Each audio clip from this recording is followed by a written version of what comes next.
এ কেমন রাজ্য বলো, কে খারাপ কে বা ভালো? ভালো মানুষ অন্ধকারে, অমানুষী আলোর দ্বারে। এ কেমন হচ্ছে খেলা, চারিদিকে কষ্ট মেলা। কে কোথায় যাচ্ছি ভেসে, থামবো কোথায় অবশেষে? রাজার রাজ্যে সবাই গোলাম, করতে হবে রাজার সুনাম। না হয় তোমার কল্লা যাবে, বিরাট কঠিন শাস্তি পাবে।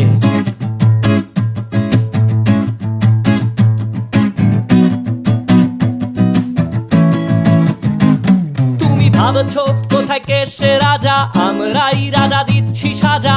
অফিস ব্যবসা সমাজ চালাই, মানুষ হয়েও মানুষ জ্বালাই। আমরাই সেই মুখোশ মানুষ ভালো, সে যে উড়াই ফানুষ। কইয়ের তেলে কইটা ভেজে পরের ঘাড়ে চাপাচ্ছি দোষ। এ কেমন রাজ্য বলো, কে খারাপ কে বা ভালো? ভালো মানুষ অন্ধকারে,